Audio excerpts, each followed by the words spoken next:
नमस्कार, मैं वकील अहमद। आप देख रहे हैं नेशन वन के इस खास प्रोग्राम बातों बातों में आपका स्वागत है। आज के मेरे मेहमान हैं दौलत कुंवर जी। दौलत कुंवर जी, आपका स्वागत है। सबसे पहले बहुत बहुत धन्यवाद सर। दौलत कुंवर जी, बातों बातों के इस प्रोग्राम में हम सबसे पहले एक शुरुआत ये करते हैं कि आपका जो ताल्लुक़ है वो कहाँ से है और क्या स्थिति वहाँ की इस वक्त है, और उत्तराखंड राज्य निर्माण में आपका कितना योगदान रहा है? देखिए वकील जी, मेरा जो उत्तराखंड संवैधानिक अधिकार संरक्षण मंच है, इसमें 7 रिटायर्ड आईएएस अधिकारी है, 5 पीसीएस रिटायर्ड आईएएस अधिकारी है, और ये केवल जो है 8 महीने पहले इस मंच को बनाया गया है। और आज लगभग 2,27,000 कार्यकर्ता इसमें पूरे उत्तराखंड से जुड़ चुके हैं। और इस उत्तराखंड संवैधानिक अधिकार संरक्षण मंच की खासियत यह है कि इसमें सर्व समाज के गरीब लोग जुड़े हुए हैं। और दूसरा जो है, हमारा जो मंच है ये सर्व समाज की लड़ाई लड़ता है। जो आज आप देख रहे हैं कि 17 साल का उत्तराखंड, युवा उत्तराखंड जो बनाया गया था, जब उत्तराखंड का आंदोलन चला था उत्तराखंड बनाने के लिए, तो यहाँ से किस तरीके की भूमिका हुई। उत्तराखंड से केवल 21 विधायक बन के जाते थे उस समय, और जब विधानसभा सत्र चलता था वो लखनऊ में चलता था, उत्तराखंड उत्तर प्रदेश एक साथ में था। तो यहाँ से जो माननीय विधायक जाते थे वो अपने साथ में एक नौकर लेके जाते थे अपना, और उसको तो छोड़ देते थे आवास पर, और अपना विधानसभा सत्र पे जाते थे। विधानसभा सत्र से जब वापसी आते थे तो तब तक वो उसमें झाड़ू पोछा लगाकर जाले उतार के रखता था। तो जब तक विधानसभा सत्र चलता था तब तक जो है वो 4-5 दिन तक वहाँ रहते थे। फिर वहाँ से जो रात को ट्रेन वापस आती थी, वो उस समय भी आती थी लखनऊ से सीधी देहरादून, और आज भी आती है। तो उसमें एक ही बोगी के अंदर जो है भाजपा, कांग्रेस के और सपा के और बसपा के जो भी एमएलए चुन के गए थे वो साथ इधर को आते थे। तो इन्होंने आपस में मिलकर एक रणनीति बनाई कि हमारा उत्तर प्रदेश में कुछ बनने वाला नहीं है, क्योंकि यहाँ तो हम दूर से देख रहे हैं मुख्यमंत्री कैसा होता है, कैबिनेट मंत्री कैसा होता है। तो 21 विधायकों ने अपने अपने विधायकों के साथ में एक वार्ता करी ट्रेन के अंदर ही बैठकर कि भैया आप लोग अपने क्षेत्र में, आप लोग अपने क्षेत्र में, मैं अपने क्षेत्र में, पहाड़ों की जनता भोली वाली जनता है, उनको कहो कि ये बोली, ये बॉडी, ये बुला, पहाड़ों का पानी और पहाड़ों की जवानी बर्बाद हो रही है, इसके लिए नारा लगाओ कि आज दो, अभी दो, उत्तराखंड राज दो।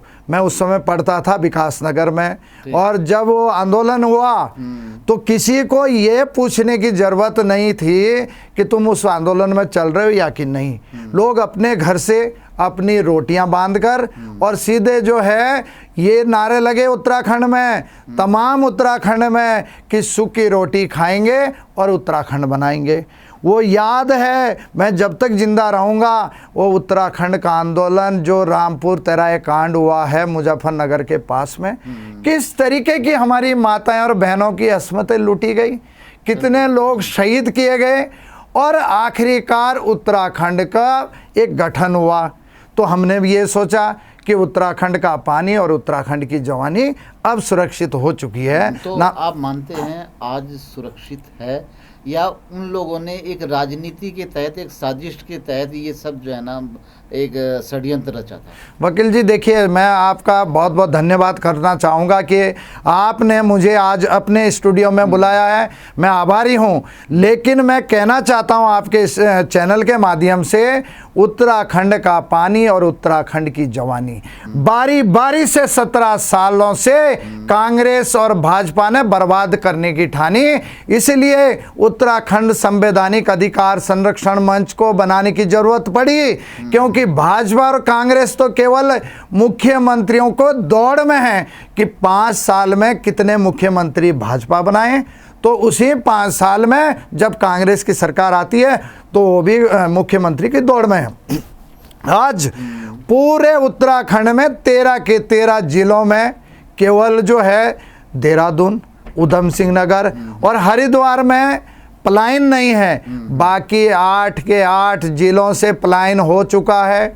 सर्व समाज के गरीब लोगों ने पलायन किया है, और जो पलायन हुआ है 17 साल पहले पलायन होता था दिल्ली, नोएडा, गुड़गांव। अब पलायन जो होता है उत्तराखंड से वो होता है शेलाकुई, हरिद्वार या उधम सिंह नगर। तो इसकी वजह क्या मानते हैं आप? सर देखिए, बहुत बड़ी साजिश थी उस समय कि जो ये नेता थे उस समय के, जो आज भी टिके हुए हैं कुर्सी पर, उनका सपना सिर्फ ये था कि उत्तराखंड के लोगों को हम भड़का कर हम तो अपनी रोटियां सेक लेंगे, हम मुख्यमंत्री बन जाएंगे, कैबिनेट मंत्री बन जाएंगे, उत्तर प्रदेश में हमारा कुछ बनने वाला नहीं है। इसलिए उत्तराखंड को आज उस स्थिति में ला दिया है कि यहाँ पर बेरोजगार भूखमरी के कगार पर है। सर्व समाज के लोग आज त्राई त्राई कर रहे हैं, कोई सुनने वाला नहीं है। अच्छा दौलत कुंवर जी, इस दौरान आपने भी राजनीति की है, आप दूसरी पार्टियों के बैनर पर भी चुनाव लड़े हैं, तो क्या जनता उस वक्त जो विश्वास आपके साथ करने के बाद आपके साथ जुड़ी थी, आपको सपोर्ट भी किया है, तो जनता के कुछ सवाल भी आपसे होंगे, कहने लगे जी आपने तो हमें ऐसा ऐसा कहा था, अभी ऐसा कैसे हो रहा है, तो और क्या ज़रूरत पड़ गई थी अब आपको जो है ना अपनी ये संवैधानिक पार्टी बनाने की? देखिए, आपने वकील साहब एक सवाल किया है कि आपने चुनाव लड़े अलग अलग पार्टियों से। मैंने कोई अलग अलग पार्टियों से चुनाव नहीं लड़ा। मैं 17 साल से पहले जब से उत्तराखंड बना और 8 महीने पहले तक बसपा का एक छोटा सा कार्यकर्ता के रूप में स्टार प्रचार कर रहा हूं और बसपा से ही मैंने चुनाव लड़ा। लेकिन बसपा से चुनाव लड़ने के बाद जिस तरीके की उम्मीद मुझे आदरणीय बहन कुमारी मायावती जी से थी, वो उत्तराखंड में हमें नहीं मिल पाई और सर्व समाज के लोग जोड़ने में हम असफल रहे। उन्होंने कहा कि मायावती जी का योगदान उत्तराखंड में नहीं हो सकता है। मायावती जी अच्छी नेता हैं, लेकिन उनका योगदान उत्तर प्रदेश तक सीमित है। इसलिए सर्व समाज के गरीब लोगों ने एकत्रित होकर केवल 8 महीने पहले उत्तराखंड संवैधानिक अधिकार संरक्षण मंच बनाया है, जिसमें आज के दिन मेरे बड़े भाई, बहुत पावरफुल नेता मोहम्मद शहजाद जी खुद आज देहरादून आते हैं, धरना स्थल पर समर्थन करने आए हैं। क्योंकि जीबीके कंपनी ने आज, जब वो जीबीके कंपनी ने 2006 में ज़मीनें ली श्रीनगर में, तो लोगों को ये बताया कि हम लोग जो है श्रीनगर को स्विट्जरलैंड बना रहे हैं, तुम क्या करोगे, इन खेत का हमें दे दो, स्विट्जरलैंड में बसना। लेकिन 2006 से लेकर 2013 तक जब वो प्लांट पूरा कंप्लीट हो गया, जब वो पावर हाउस चालू हुआ, तो लोग अपने चेक के लिए गए, जो लीज के पैसे थे वो चेक बनाए गए, किसी के 10 लाख, किसी के 15 लाख, जैसे जैसे उनके ज़मीनें थी। वो चेक आज तक उनके पास नहीं हुए, क्योंकि उसकी 6 महीने की डेट होती थी। उस समय तो टरकाया गया, इस तरीके से बहकाया गया कि तुम्हें मैं अलग से भी पैसे दूंगा, खाते में पैसे नहीं है। जब उसका टाइम पूरा हुआ तो उस समय कांग्रेस की भी सरकार रही है, वो कांग्रेस के नेताओं के पास गए, उन्होंने भी अपनी झोलियां भरी और इन गरीबों को बाहर कर दिया। आज उत्तराखंड संवैधानिक अधिकार संरक्षण मंच पूरे उत्तराखंड में ये पहला आंदोलन है जो एक राष्ट्रीय धरोहर, जो डैम की लड़ाई है, 2 महीने 6वां दिन है आज, और 1 महीना 6 दिन तक हमारी जो लड़ाई है शांतिपूर्ण हमने धरना दिया डीएम टीरी गढ़वाल के ऑफिस के बाहर। जबकि टीरी गढ़वाल जिलाधिकारी महोदय के कार्यालय के बाहर 200 मीटर के दायरे में धरना प्रदर्शन करना धारा 144 है, तो हमें जेल क्यों नहीं भेजे? हमको जेल भेज देना चाहिए थे, सरकार को, डीएम को भेजने चाहिए थे। लेकिन कितनी बड़ी साजिश है उत्तराखंड का पानी बर्बाद करने के लिए। एक हैदराबाद का कंपनी का मालिक जो पर डे 4 करोड़ रुपए कमा रहा है और उन गरीबों को आज तक पैसा नहीं दिया जिनकी जमीनें ली गई। मैं आपको वकील साहब बताना चाहता हूं, ऐसे भी परिवार है इस आंदोलन में, कम से कम 27 परिवार है जिनके 2017 से लेकर आज तक उनके बच्चे भी उनके रिश्तेदार पाल रहे हैं। इसमें जो साजिश का आपने एक इस्तेमाल किया शब्द को, इस साजिश में कौन कौन लोग शामिल हो सकते हैं आपके अपने हिसाब से? देखिए, जो जीबीके कंपनी है जो 4 करोड़ रुपए पर डे कमा रही है, 330 मेगावाट बिजली उत्पन्न कर रही है और सरकार को बेचती है। जब वहाँ पर आंदोलन हुए आज से पहले भी, लोगों ने किए तो कह रहे क्या करोगे तुम मेरे से लड़के, डीएम को खर्चा मैं देता हूँ, एसडीएम को खर्चा मैं देता हूँ, यहाँ तक कि पुलिस की गाड़ी भी तब चलती इस क्षेत्र में जब हम पैसा देते हैं, तो हमारा कोई कुछ बिगाड़ नहीं सकता है। लेकिन उत्तराखंड संवैधानिक अधिकार संरक्षण मंच ने जब से उन गरीबों को विश्वास दिया है, और आज मैं बताना चाहता हूँ वकील साहब आपके चैनल के माध्यम से कि 1 महीना 6 दिन तक पहले हम धरने पे बैठे रहे, सुनवाई नहीं हुई, फिर हमने कर्मी अनशन शुरू किया, तो जिला अधिकारी महोदया ने एक लेटर जारी करा है त्रिपक्षीय वार्ता के लिए, उसका टाइम भी 15 दिन का बाद का रखा। तो 16 तारीख को हमारी वहाँ पर जो है त्रिपक्षीय वार्ता बुलाई गई। तो पहले तो डीएम साहिबा ये कही कि जिन जिन के चेक बाउंस हुए हैं तुम उनका मुकदमा करो। हमने मुकदमा करवा दिया कंपनी के ऊपर, और डीएम साहब ने कहा था वहाँ पे कि मुकदमा जैसे करोगे मैं उनको जेल में डाल दूंगी। लेकिन जिस दिन त्रिपक्षीय वार्ता होती है उस दिन उनकी मेहमान नवाजी ऐसे होती है कि वो जो है इस उत्तराखंड को चलाने के लिए गरीबों के लिए एक भगवान है, बर्बाद करने वाला जीवीके कंपनी। और डीएम साहब जब अपनी मेज पर बैठती है, अपनी कुर्सी पर बैठती है त्रिपक्षीय वार्ता पर, तो जो रूप उनका उस दिन था कि उनके खिलाफ मुकदमा करो, वो रूप बिल्कुल एकदम बदला हुआ था। वो उन्हीं को दोषी ठहरा रही थी जो पीड़ित है। तो ऐसा अन्याय, ऐसा अत्याचार हम लोगों ने टिहरी में, जब खर्चा नहीं था, लोगों के पास खाना नहीं था, मैं स्वयं और पीड़ितों के साथ में, टिहरी गवाह है इस चीज़ का, हमने इतना बड़ा भगोना ले लेकर भीख मांगने का काम किया टिहरी में, तब जाके हमने अब उस आंदोलन को चलाया।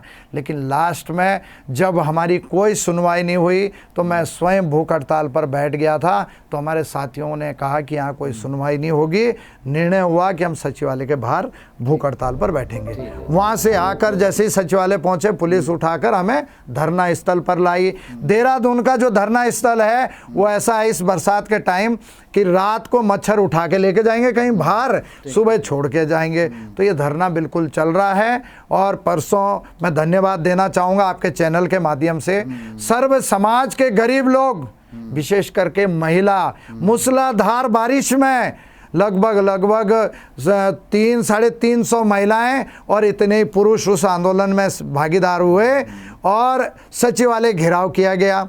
सचिवालय घेराव करने के बाद हमने साफ एक लेटर जारी कर दिया है सरकार को कि अगर हमारी मांगे 23 तारीख तक नहीं मानी डबल इंजन की सरकार ने, तो 23 तारीख शाम को ही मैं भूख हड़ताल पर बैठ जाऊंगा।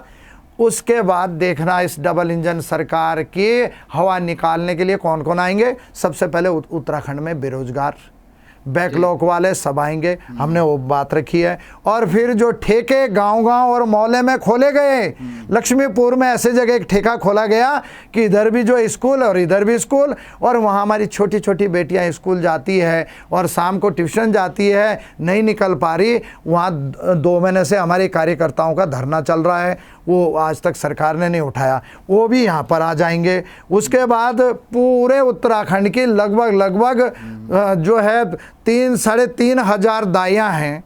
जब माननीय मुख्यमंत्री जी हरीश रावत जी के जन्म हुआ होगा या वर्तमान मुख्यमंत्री त्रिवेंद्र रावत जी का जन्म हुआ होगा, तो कोई हॉस्पिटल में नहीं हुआ होगा, कहीं ना कहीं दाइयों ने उनको जन्म दिया होगा। आज आपको मालूम है वकील साहब, दाइयों की जो तनख्वाह है आज, हैरानी होगी। आज़ादी के 70 साल और उत्तराखंड के बने हुए 17 साल, उनको मात्र 400 रुपये तनख्वाह दी जाती है पूरे महीने की, जबकि एक जगह प्रसव के टाइम उनको 4-4 दिन देने पड़ते हैं। ये लड़ाई भी उत्तराखंड संवैधानिक अधिकार संरक्षण मंच पिछले जब से मंच बना तब से लड़ते आ रहे हैं। उन महिलाओं ने भी बोल दिया हम भी आपके साथ में भूख हड़ताल पे बैठ जाएंगे, आपके साथ जो है ना समर्थन देने को तैयार है। आपने एक बात कही है कि सर्व समाज है हमारे साथ जुड़ा हुआ। आमतौर से पिछले दिनों भी एक बात देखने को मिली थी कि कुछ प्रकरण ऐसे भी सामने आए थे कि उस सर्व समाज वाले ही लोगों ने ऐसा कुछ जौनसार के अंदर किया था जिसमें आपका भी प्रकरण काफ़ी कुछ चर्चित रहा। जी निश्चित रूप से वकील साहब, मेरे ऊपर पथराव हुआ। मेरे को मरवाने के लिए जैसे महाभारत में चक्रव्यूह की रचना करी, ऐसी रचना करी मुझे ले जाने वाली बीजेपी। माननीय राज्यसभा सांसद तरुण विजय जी मुझे ले जाते हैं कि हम दलितों के प्रवेश करवाएंगे, क्योंकि दलित अगर आज मुस्लिम बन रहा है या ईसाई बन रहे हैं तो इसका कारण दलितों को इज्जत नहीं मिल रही है। हम चलते हैं, हम दलितों को मंदिर दर्शन कराएंगे, तो वो हमारे साथ जाते हैं। चक्रव्यूह में ले जाने वाले भाजपा और मारने वाली कांग्रेस। गरीब चाहे ठाकुर है चाहे ब्राह्मण है, वो हथियारे नहीं है उत्तराखंड में, वो गुंडे नहीं है। ये तो सरकार ने मुझे रोकने के लिए, या यूं कहें कि मुन्ना सिंह चौहान जो वर्तमान विधायक है विकासनगर, और माननीय प्रीतम सिंह जी, इनकी जोड़ी है, ये तीसरे आदमी को पनपने नहीं देना चाहते हैं। नहीं तो जो मेरे ऊपर जब पथराव हुआ था तो उस समय गृह मंत्री थे प्रीतम सिंह जी। मैं आपके चैनल से माध्यम से पूछना चाहता हूं, माननीय मुन्ना सिंह चौहान जी, आप आज विधायक हैं, उस समय कहां सोए हुए थे जब आपके राज्यसभा सांसद पर पथराव हुआ था? और कहाँ सोए थे जब उस क्षेत्र के एक बेटा और उनकी बहू पर जानलेवा हमला हुआ था? ये बिल्कुल सरासर अन्याय है। उत्तराखंड में गरीब ठाकुर, गरीब ब्राह्मण, गरीब दलित और अल्पसंख्यक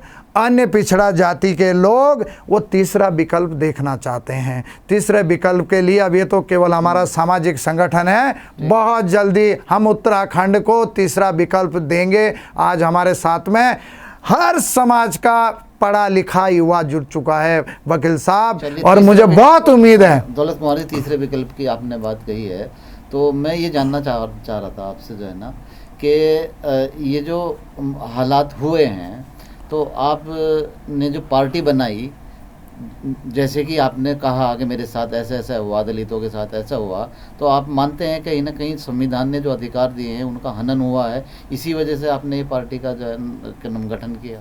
देखिए, उत्तराखंड संवैधानिक अधिकार संरक्षण मंच, बाबा साहब डॉक्टर भीमराव अंबेडकर जी ने संविधान लिखा, केवल दलितों के लिए नहीं लिखा ना, वो तो पूरे देश में सर्व समाज के गरीबों के लिए उत्थान के लिए लिखा हुआ है। लेकिन जब से बाबा साहब अंबेडकर जी ने कहा था वकील साहब संविधान लिखते हुए कि हे मेरे सर्व समाज के गरीब लोगों, ये मेरा दुर्भाग्य था कि मैं दलितों में पैदा हुआ हूँ, लेकिन मैंने गरीबों के लिए वो अधिकार लिखे हैं इस संविधान के अंदर, चाहे किसी भी जाति धर्म का है। राजा रानी के पेट से जन्म होता था, लेकिन मैंने आज उन रानियों के पेट के ऑपरेशन कर दिए हैं। अब राजा रानी के पेट से जन्म नहीं लेगा, जो सामाजिक काम करेंगे, चाहे वो किसी भी जाति का होगा, वो विधायक और सांसद बन के जाएगा, वो वोटिंग मशीन से बनेगा। और बाबा साहब अंबेडकर ये कह के चले गए। आज इसीलिए सर्व समाज के लोगों को विशेष करके उत्तराखंड में तीसरे विकल्प की बहुत ज़रूरत है, क्योंकि यहाँ पर तीसरा विकल्प भाजपा और कांग्रेस ने पनपने नहीं दिया। और उत्तराखंड संवैधानिक अधिकार संरक्षण मंच में कोई ऐसे आदमी नहीं है जो मजदूरी कर रहे हैं। इसमें 7 रिटायर्ड IAS ऑफिसर हैं, 2-2 दिन तक कॉन्फ्रेंस होती है, बढ़िया तरीके से बैठते हैं, और 5 PCS अधिकारी है। मैं एक छोटा सा कार्य करता हूं, मुझे प्रदेश संयोजक की जिम्मेवारी दी गई है, और मैं जब तक जिंदा रहूंगा मैं इसे अपनी जिम्मेवारी का निर्वहन करूंगा और सर्व समाज के गरीबों को जोड़ने का काम करूंगा। जी, आपने बहुत अपने हिसाब से बड़ा अच्छा स्टेप लिया है कि जितने भी सर्व समाज के लोग हैं सबको साथ लेके चलूँगा।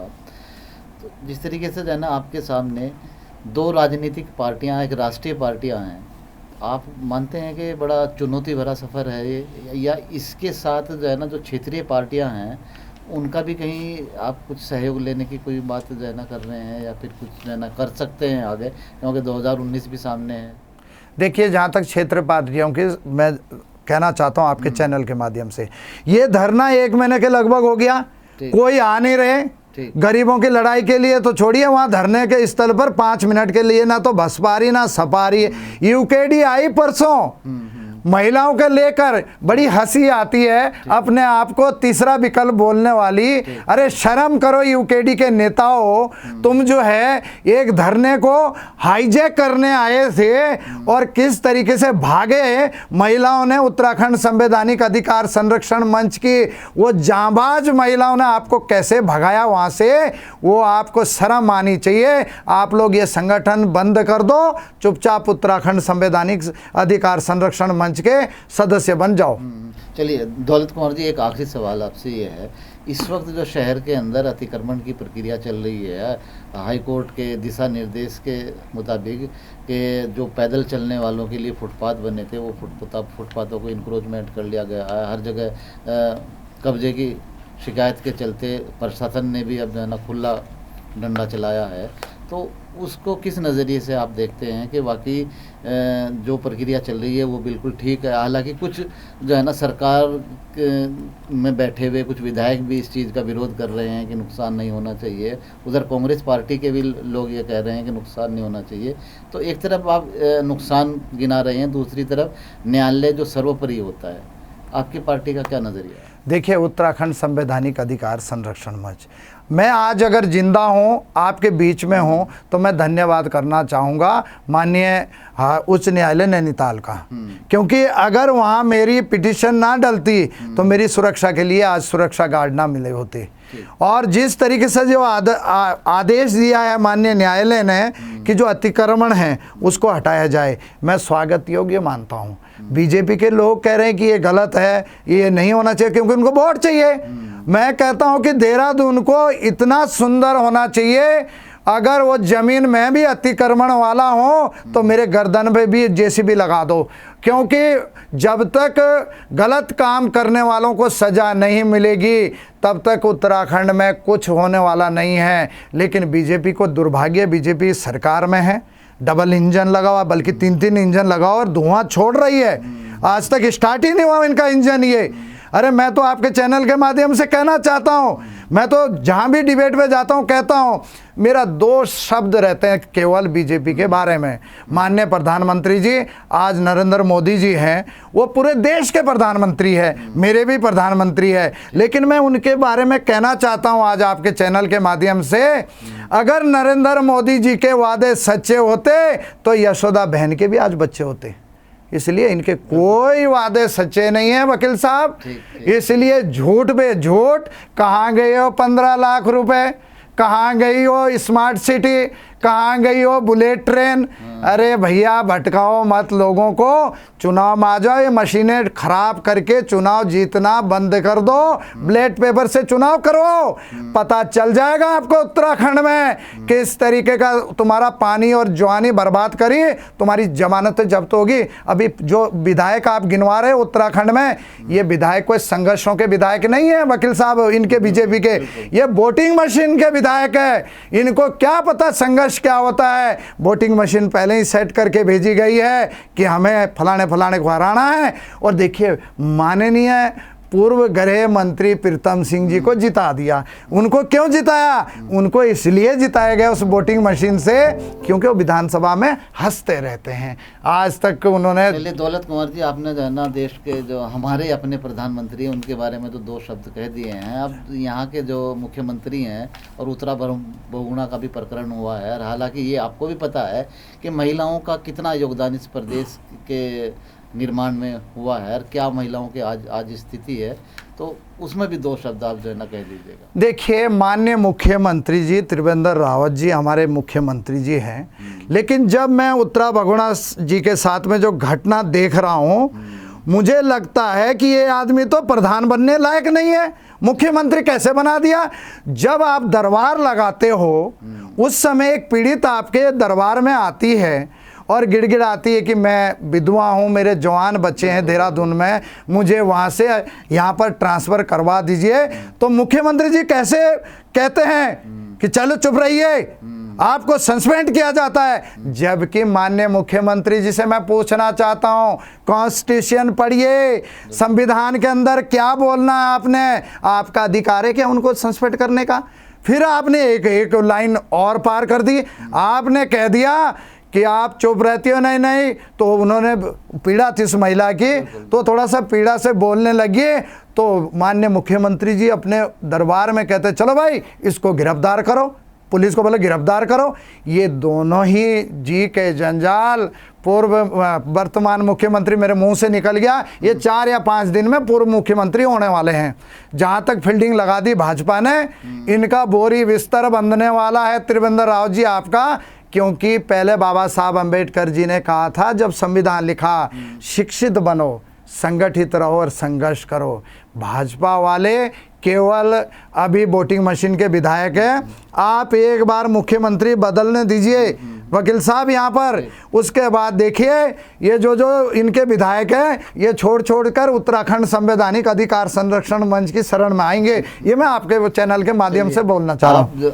आप एक बात और नाम बता दीजिएगा कि एक पुरानी कहावत है कि जिनके घर शीशे के होते हैं इन पर पत्थर नहीं फेंकना चाहिए, तो इसमें कहीं ऐसा कुछ आपको नजर आया?